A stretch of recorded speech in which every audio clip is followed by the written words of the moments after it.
Nah, terus kalau WO ini kan akad masih dapat lah dikit-dikit. Fotografi kemarin gimana?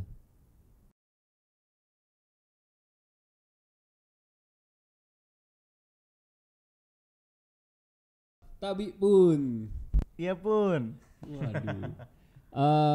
Kita sudah vakum berapa lama nggak ada podcast ya kan, dan ini kita mulai lagi dengan bintang tamu kita. Ini owner dari salah satu fotografi, wedding fotografi di Lampung, Arcus Fotografi. Ini ada Bapak Alan. Hore, nanti kasih efek gitu ya. Bapak Alan. Oke. Setelah sekian lama tidak bertemu di wedding, kita ketemu di sini. Terus kemudian wedding juga udah beberapa kali kan belakangan. Iya. Ya. Minggu depan ya. Ya minggu depan ya. bareng. Nah. Kemarin udah ada event besar. Nah terus kalau WO ini kan akad masih dapat lah dikit-dikit. Fotografi kemarin gimana? Alhamdulillah masih dapat juga. Tapi banyak yang nawar. Iya, gue pasti ditawar. Nawarnya kadang-kadang ada yang manusiawi, ada yang kurang ajar. Waduh. Nah, yang kurang ajar biasanya vendor. Malah teman Gitu. sendiri ya yang nawarnya berlebihan. Iya, ya nggak nyalahin juga sih, karena kemarin pas pandemi itu kan anyep tuh, gak ada job. Tapi yang lain tuh karena sepi, akhirnya nurunin harga. Kebanyakan vendor fotografi itu nurunin harga. Padahal resiko yang kita dapat itu lebih besar. Yang tadinya di jalan, resikonya kecelakaan, keluar rumah, ya kan? Bener nggak? Betul. Resiko kesetrum lagi ngedit, Ya oke. ya kan? Komputer meledak, Nah itu. ya kan? Terus resiko kena COVID juga kan? Iya. Harusnya naik dong, jangan turun, Betul. ya kan? Kamera juga kan kalau pecah. Nah itu, kamera puluhan juta loh harganya. Nah makanya. Nih, ada ipar kan berapa juta tuh? Kan kalau lo worth it kan nanti kalau ada barang yang rusak nggak kebeli lagi. Nah, Stop itu. jobnya malahan beneran. Makanya sebenarnya sedih gitu. Oke, jadi gue mau nanya sebelum kita bahas terlalu jauh, gue mau nanya backgroundnya sebelum buka Arcus ini, buka brand sendiri, lo di mana? Awalnya coba-coba, Waduh. terus keterusan. Buat moto kok coba-coba. Enggak. Jadi awalnya itu gua kuliah di desain komunikasi visual di Pasundan. Oke, berarti background pendidikannya pun sebenarnya udah nggak jauh-jauh dari editing video dan foto, Ya. ya kan? Terus dari sana sebenarnya kayak begini. Boleh ditanya tentang gua ke istri Anda ya, Pak. Saya itu dalam soal akademik itu Pinter banget kan? waduh, jongkok, Pak. Nah, jadi waktu itu tes Unila nggak lolos. Oke. 2 kali, sampai mandirinya pun nggak lolos.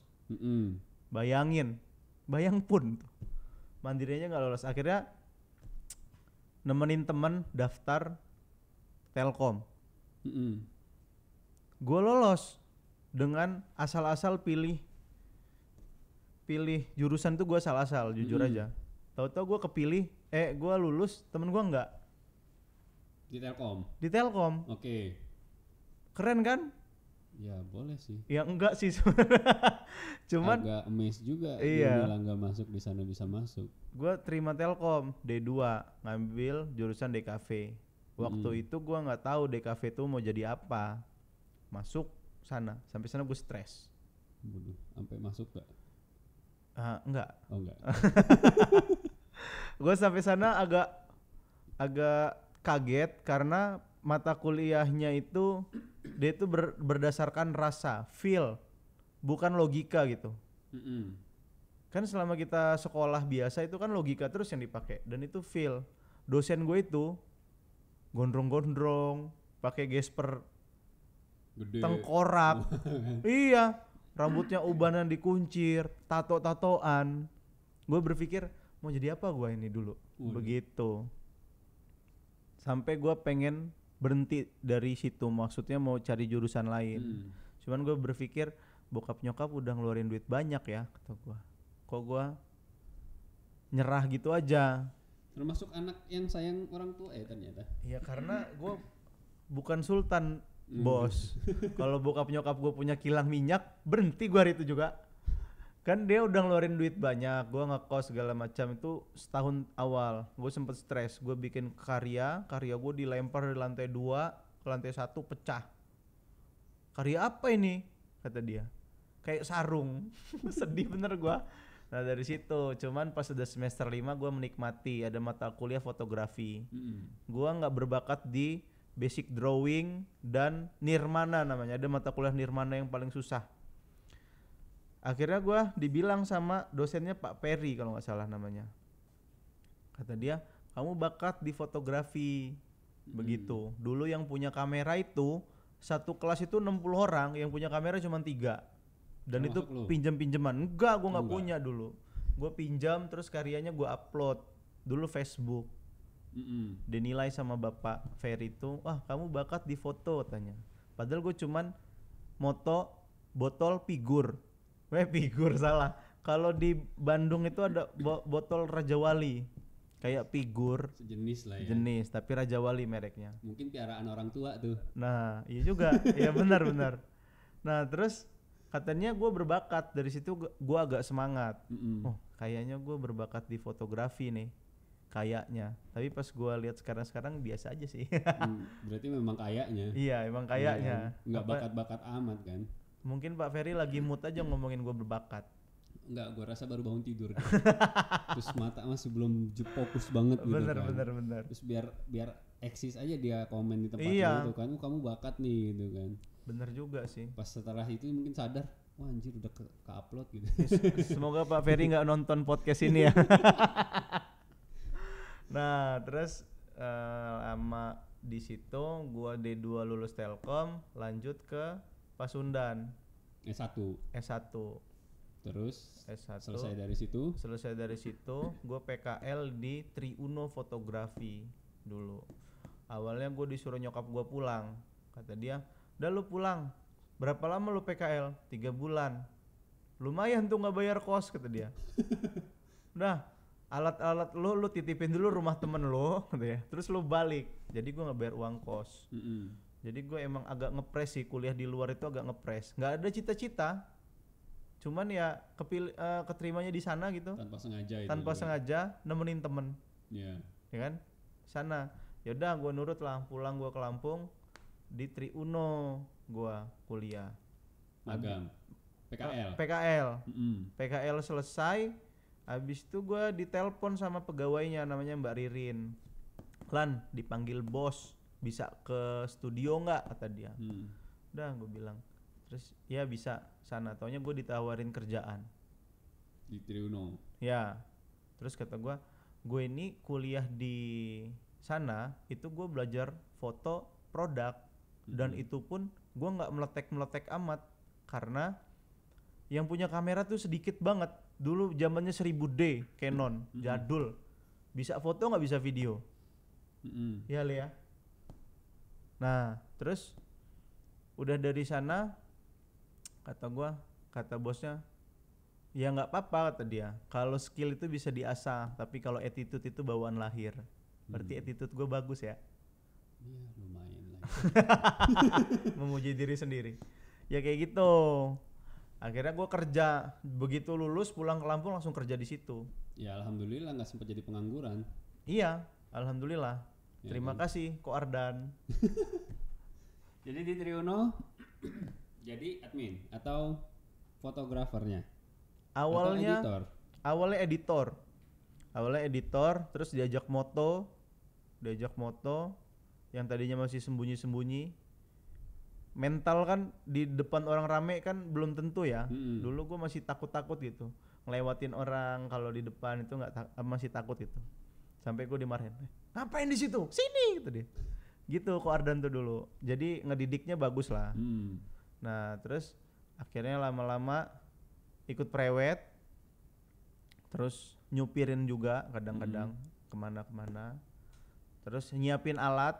Kalau misalkan satu hari itu ada 4 job, gua nge-backup data yang abis foto hari Sabtu, hari Minggu alat-alat gua bawa. Biasanya itu sehari bisa 4-5 job loh.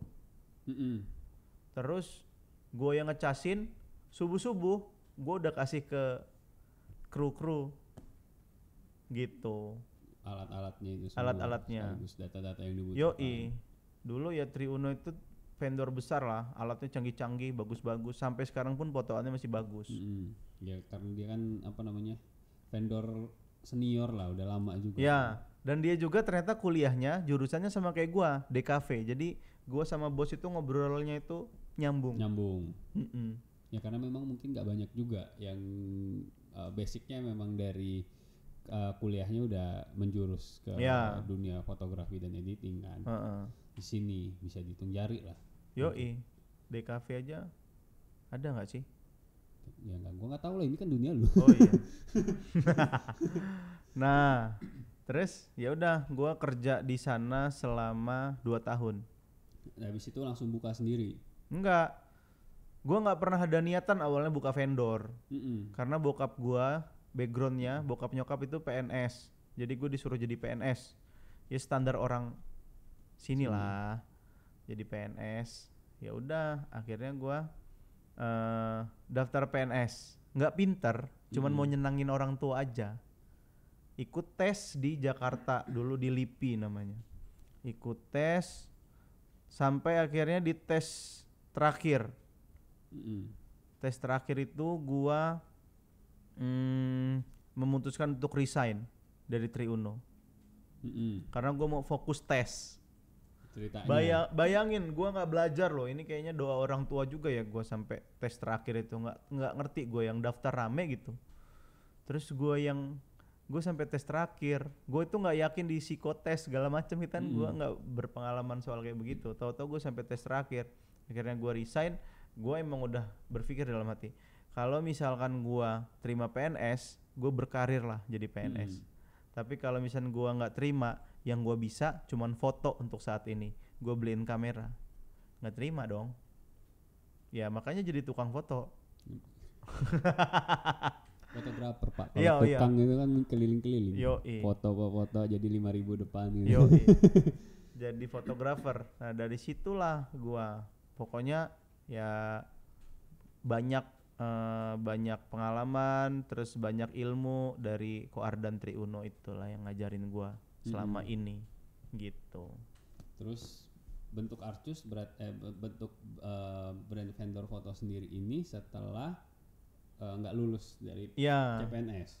Nggak lulus dari CPNS itu gua nganggur, biasanya dapat gaji, ini nggak dapat gaji, lontang-lantung, nawarin job, nggak ada yang percaya, belum ada nama dulu itu. Akhirnya ya ke teman-teman, lu mau prewed ya? Udah sini gua fotoin, nggak usah bayar, tapi cetak sendiri, kayak gitu dulu. Ya udah banyak yang mau. Ternyata gua upload portofolio dulu di Facebook, masih banyak yang mau teman-teman gua. Ya kata gua, akhirnya gua ngumpulin alat dari hasil moto-moto itu, barulah Arcus itu berdiri. Ya. Namanya gitu. Arcus kenapa? Arcus itu awalnya dulu ini berhubungan juga sama kuliah gua dulu. Jadi dulu itu ada mata kuliah advertising. Jadi kalau di DKV itu kan boleh pilih ya, ada animasi, ada advertising, satu lagi apa gitu. Desain apa gitu, lupa gua. Produk apa? Lupa. Nah, di di advertising itu gua dapat tugas untuk menggambarkan diri. Diri lo itu seperti apa? Terus gue disuruh bikin logo tentang diri gue sendiri. Akhirnya gue cari tahu lah, gue ini suka yang warnanya cerah, warna pelangi gitu. Terus pelangi itu ada sudut atau lingkaran kecil. Arcus itu ternyata bahasa kedokteran, sudutan atau lingkaran. Nah karena di mata ada, jadi dia bisa membedakan warna. Yang gua cari tahu sih begitu, nggak tahu ini salah apa enggak sih.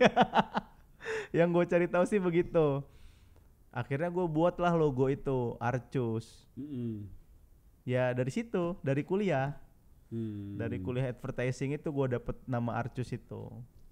Ta- tapi apa ini cuman foto atau ada lini bisnis lain? Kayaknya gue ngeliat ada papan bunga. Ya, Namanya sama. namanya sama. Supaya kan foto kan udah lumayan naik nama gua kan. Nama Arcus itu udah lumayan lah. Kalau misalkan gua bikin nama lain, lama naiknya. Mm-mm. Makanya papan bunganya sama namanya. Oke. Gitu. Daripada ngerintis dari awal, Iya juga sih. capek boy. Capek. Berarti di Triuno dari 2012 12. sampai 14 keluar sempat jadi pengangguran dan foto gratisan, ya kan? Iya benar-benar. Bener kan? Iya benar. Gua pernah dikasih nasi bungkus aja kok. Makasih Mas Alan, ini nasi bungkusnya, gitu pernah. Gue juga pernah sih yang kayak gitu. Tapi kalau kita senang have fun aja kan? Iya. Iya nggak sih? Karena senang. Tapi akhirnya sekarang kita bisa ngerasain sendiri, Iya. bener kan? Benar-benar. Nah, ya gue ngevent aja dulu pernah cuma dapat 50.000 kok. Iya. Jadi kru tapi kerjanya mati-matian, tapi 50.000 doang. Iya sih. Iya kan? Tapi ya itu akhirnya kan ilmunya kita dapat. Sebenarnya sih nggak usah dinilai dari ya kalau kita masih di bawah itu ya menilai uangnya itu belakangan lah. Dicari aja ilmunya di Benar. dalamnya sih sebenarnya. Kerja aja dulu sebaik mungkin, rezeki nyusul. Nah itu entah kapan pasti ada gedenya. Iya benar, pasti ada gedenya. Gitu. Nah terus dari Triuno 2012 sampai 2014 sempat vakum. Bukan vakum sih, memilih jadi pengangguran karena Ya. terlalu pede untuk bisa masuk PNS. Iya, iya masalahnya kayak gini, PNS waktu itu sisa dari berapa ratus orang atau ribuan orang itu sisa 13. Yang diambil 10. Masa sih nggak masuk? Waduh. Iya kan? Agak sombong juga sih. Ya itu kan benar kan? Iya. Karena Jumawa ninggalin Triuno, terus nganggur, terus buka Arcus. Iya. Nah, mulai berarti itu 2015-an ya? Kemungkinan. 2014. 2014 udah langsung buka juga si Iya. Arcus ini, tapi masih yang gratis itu tadi. Iya. Iya kan? Benar. Masih moto-moto aja itu. Iya, masih moto-moto aja. Belum lengkap lah ibaratnya, belum ada video, belum ada ini, belum ada Belum. itu. Iya kan? Heeh. Nah, terus selama dari 2014 itu sampai sekarang nih berarti kan udah 6 tahun. Iya, 6 tahun. Kondisinya gimana? Banyak berubah nggak sih? Maksudnya dari persaingan, terus zaman dulu itu gimana sih antar fotografer satu dengan fotografer lainnya gitu. Kalau zaman dulu ya, setahu gua waktu gua kerja di Triuno, price list itu paket itu mulainya dari 20 juta. Dan itu laku. Karena fotografer masih sedikit. Jadi mereka itu pre-wed dan wedding 20 juta. Start from loh. Bahkan ada yang jual itu sampai 60 juta. Sweet 17 doang. Laku. Tahun segitu. Seiring berjalannya waktu, nggak tahu kenapa harga foto itu makin kesini makin murah. Padahal alat makin mahal, cetakan makin naik. Terus apa lagi ya? Ya kita kalau mau main foto video harus spek tinggi dong. Komputer, harga komputer pun tinggi. Iya. Dulu 2012 itu 15 juta kita ngerakit komputer, udah dewa. Sekarang ya masih cupu. Yoi, sekarang puluhan juta, 70, 60 juta baru bagus. Baru bagus. Iya. Itu juga masih biasa aja. Iya, sebenarnya, benar. ya kan? Masih ada di atas itu bisa ratusan juta bahkan. Bener, bisa ratusan juta. Nah terus kesini gue juga nggak nyalahin sih soal kenapa jadi begini. Jadi zaman dulu itu gue kayak misalkan jual foto video itu harganya masih bagus dan persaingan itu nggak belok-belokan. Karena zaman dulu klien itu cari vendor itu keliling, nggak kayak zaman sekarang. Kalau zaman sekarang biasanya tuh ke MUA dulu. Karena cewek kan takut si MUA itu tanggal sekian nggak bisa, baru ke dekor. Dari dekor itu diolah semua. udah ada WO, udah ada fotografer, udah ada yang lain begitu. Nah zaman dulu kayak gitu. Nah start from di Triuno itu aja dulu paling murahnya itu 15 juta, 15-20 gitu kan. Dan itu sehari bisa 4-5 job. Begitu. Nah sekarang gua nggak tahu ya, fotoan orang Lampung itu makin bagus, fotografer di Lampung itu makin bagus segala macem. Cuman kayak mereka kalau untuk di awal nggak apa-apa deh menurut gua. Lu mau project thank you nggak apa-apa deh gitu kan. Lu cari karya dulu, terus karya lu dihargai, udah saatnya lu untuk belajar bisnisnya. Nggak serta merta lu cuman belajar apa teknik foto aja gitu. Pas lu yang kemarin-kemarin capek lu itu ya lu harus udah menerima hasilnya dong sekarang. Ya iyalah, private aja panas. Ya. Bensin dari Betul. pantai ke kafe, dari kafe ke studio. Seharian kan dari Ya. subuh, belum beli minumnya. Betul. Ya kan, ya taruhlah kalau klien beliin makan, beliin minum, tapi kan nggak mungkin kan kita aus dia belum beliin kita mau minta. Iya. Ya kan. Kadang-kadang juga Bener. baru berangkat pertama udah mampir Indomaret dulu. Iya. Ya kan, Bener. buat beli minum atau snack sementara gitu kan. Paling baru makan sama klien ya habis makan pas jam makan siang. Iya. Ya kan. Itu kan cost yang sebenarnya tidak terduga, Betul. yang harusnya masuk di hitungan lah. Mm-mm. Gitu kan. Kayak kemarin sih contohnya kayak gini sih juga kan gua bikin paket gitu kan, bikin paket harga segini tuh semua dihitung. Kayak misalkan alat itu ada penyusutan. Gue beli kamera 20 juta itu nggak ada biaya penyusutan dong, bener nggak? Jangan misalkan kita pakai harga yang pas banget cukup untuk makan aja gitu, tiba-tiba kamera kita rusak terus kita pensiun moto. Ya itu. Ya kan? Atau misalkan kita cuma bisa foto, oke deh kita jadi ini aja pinjem duit, terus akhirnya kita kena bunga, ujung-ujungnya kita kerja untuk punya kamera dong. Iya. Bener nggak? Betul. Itunya dihitung. Terus apa namanya, waktu dihitung, karya kita, ide kreatif itu dihitung. Kayak begitu. Kalau dulu kenapa gua project thank you ke teman-teman gua? Karena gua merasa karya gua belum layak untuk dibayar, Buat dikasih harga. buat dikasih harga.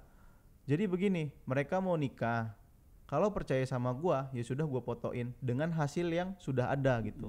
Tapi ketika karya lo itu sudah bagus dan lo sudah invest alat mahal sekali, masa lo mau kayak begitu terus? Gua ada kemarin suatu hal yang miris waktu saudara gua lamaran. Jadi gua tanya, ada salah satu vendor, lu berapa ini? Gua udah sama dekor bang, kata dia. Oh, kata gua, dapat cetakan, dapat berapa? 3 juta. Sama dekor bersih. Iya. Terus gua tanya, dengan harga segitu lu bisa makan? Cukup bang. Ya masih bujang, cukup. Dapat berapa lu job kayak gini? Ya paling 200-300 ribu bang, kata dia gitu. Terus gue tanya, kru lu dapat berapa? Ya gocap, kalau jobnya agak gedean cepet bang. Nah, kru foto, Nah video dibayarnya gocap, kalau jobnya gedean cepet. Yang edit siapa bang? Ya mereka langsung edit sendiri memang. Cuman kayak begini, yang gue lihat alatnya itu dia pakai alat yang bagus, lensa yang bagus, dan itu nominalnya gue hitung di situ, gue langsung bisa nebak dia ini pertama kali beli second bisa 25 juta. Bener nggak? Terus dia jualan cuma dapat segitu, terus ada penyusutan. Kalaupun bujang nanti dia mau nikah, pakai apa coba biayanya? Nah itu terkadang apa ya, banyak yang menyepelekan idenya dia sendiri sih kalau gue bilang. Iya, setelah gue lihat alatnya, setelah gue lihat portofolionya bagus. Ya harusnya dia bisa jual lebih mahal dari itu. Nah begitu maksud gue, gua sih nggak bisa maksain orang untuk harga bagus karena itu dapur mereka masing-masing. Cuman yang gua sedih itu di tahun 2012 itu jualan 15 20 bahkan sampai 60 juta itu bisa laku.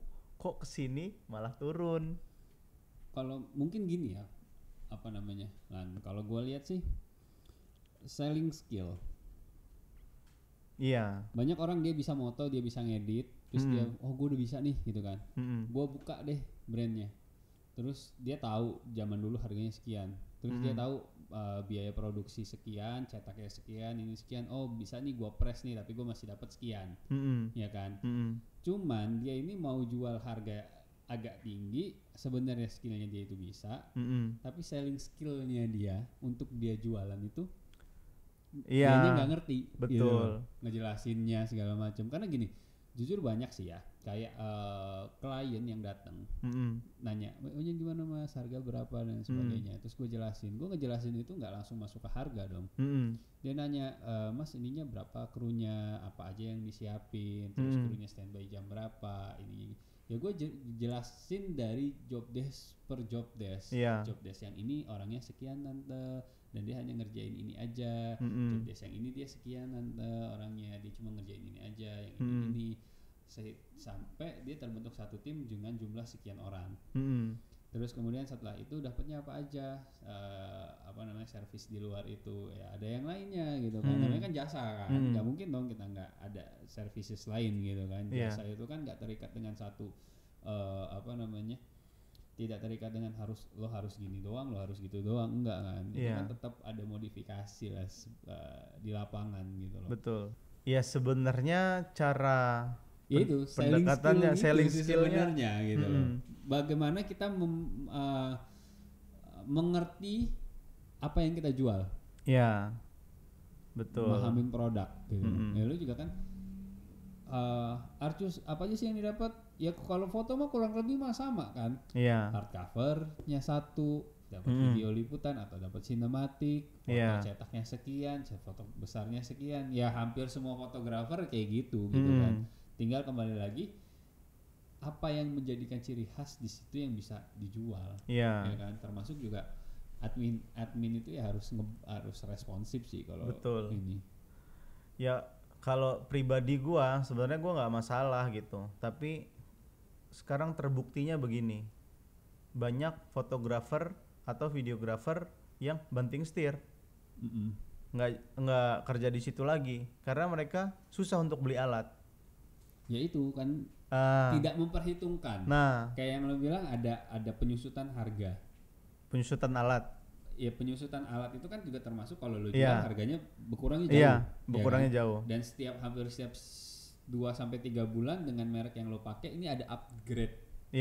Yang baru. Betul. Ya kan? Entah di seri yang lo punya itu tiba-tiba dia ada keluar apa namanya, upgradean yang baru dengan seri terbarunya gitu kan, dengan fasilitas yang lebih canggih lagi gitu kan. Harganya bisa 2-3 kali lipat dari harga pertama lu beli. Iya betul. Yang punya lu itu gitu kan. Nah itu yang nggak dia pikirin. Ketika lu misalkan mau upgrade, kalau lu udah mikirin ini akan terjadi perubahan di kedepan di kemudian hari, terus lu harus upgrade, lu kan enak nih jual yang ini tapi udah punya spare harga, spare duit yang udah disisihin untuk beli yang baru. Betul. Gitu kan.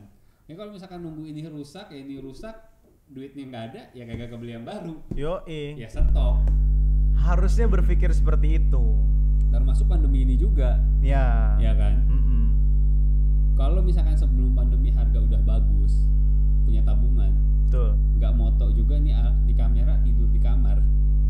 Tidur di dalam lemari, tersimpan rapi, dia dibersihin tiap hari. Pada saat sudah boleh ngejob lagi, aman. Ya kan kejadian kalau harganya murah ketika pandemi ini mulai kemarin, terus tertahan 4 bulan nggak ada job, akhirnya jual alat. Kebanyakan begitu. Ya kan? Habis jual alat, ya udah habis yang teman-teman lainnya pandeminya selesai, udah boleh moto lagi, dia. Yang miris ada sih, istilahnya begini, di Lampung itu banyak lah yang skillnya bagus, maksudnya dia bisa, kalau manajemennya bagus dia bisa bertahan lama di dunia weddingan ini.